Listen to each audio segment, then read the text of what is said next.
Mayor of Tallahassee, Andrew Gillum. He's, of course, the Democratic nominee for governor of Florida as well. Mayor Gillum, welcome back to the show, sir. Thanks so much, Chuck. I hope all is well. All is well with, luckily, my family that I have in Pensacola, obviously lucked out. This storm took that right turn. But let's talk about what you're dealing with in Tallahassee. In some ways, I don't want to say you guys dodged it a bit, but I know you're almost serving more as a community helping out Panama City and helping out Apalachicola. Walk me through the Tallahassee destruction. Yeah, first, I got to say that our hearts here in my community go out to our friends and neighbors there to the west of Tallahassee, Leon County. We saw as their community was literally wiped away by water. I mean, water up to rooftops. You've seen all the images. You all have shown them.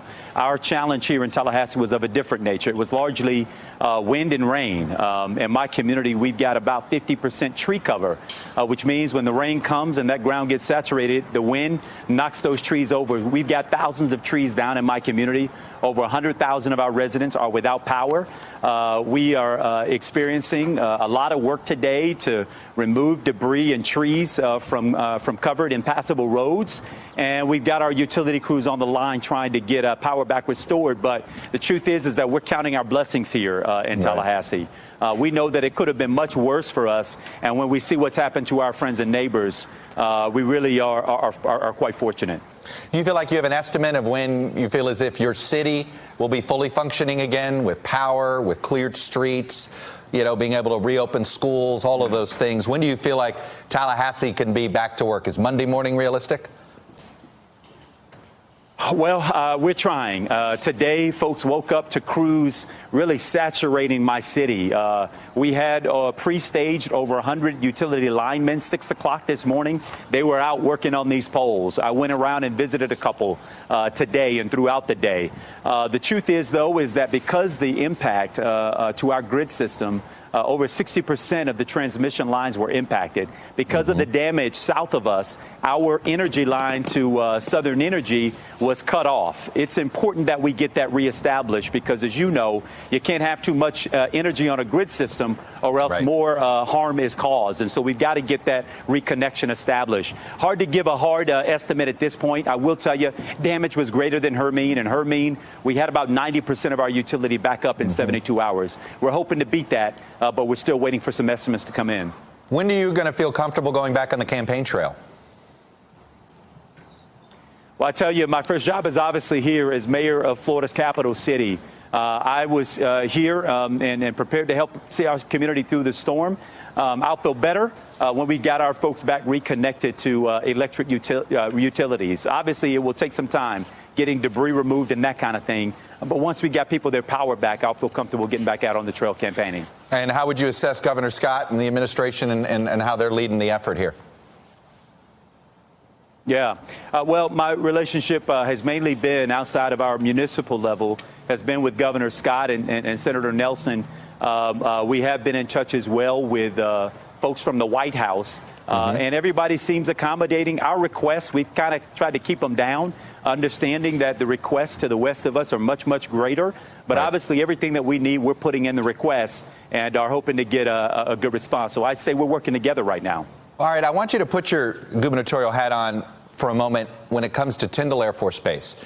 You and I, you partially grew up in Miami along with me, and I think you moved from Richmond Heights just before Andrew.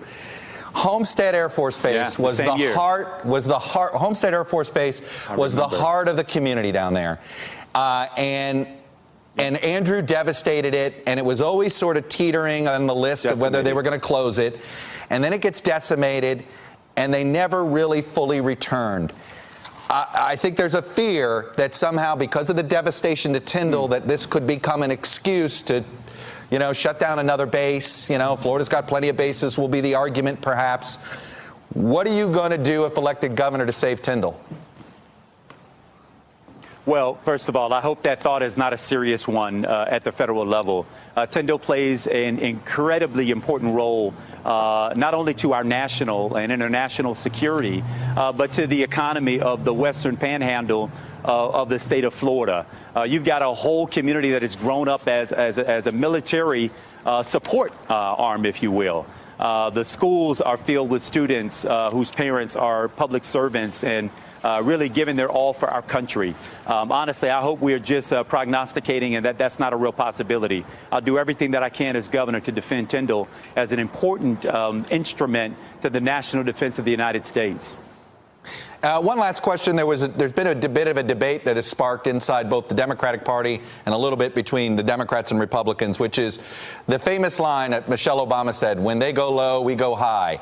And Eric Holder, the former Attorney General, said, "You know what? When they go low, we got to kick them." And there's been this back and forth debate. Where do you sit on this? Do you think Democrats need to fight harder, or do you still ascribe to the Michelle Obama line of, "When they go low, we go high"? Well, I'll tell you, I'm going to quote my grandmama. She used to say, "Never, ever wrestle with a pig. You both get dirty, but the pig likes it." I've tried to ascribe that in my own political life. And I realize this is a serious conversation for some. But quite frankly, at this time, we're focused on getting power back restored. Totally understand. Mr. Mayor, thank you for your time. Good luck to everybody there. And obviously, we're all thinking about the Big Bend communities down there. Thank you, sir. We should note that we also invited Governor Rick Scott to be on the show today, but his office declined to make him available. Hello, YouTubers. If you're watching this, it means you've checked out our channel, so thank you. Now do me a favor, subscribe by clicking on that button down there. Click on any of the videos to watch the latest interviews and highlights from MTP Daily and MSNBC. You can get more Meet the Press content every morning in the First Read newsletter. If you're tired of content that you don't know anything about where it came from, you don't have to have that problem with us.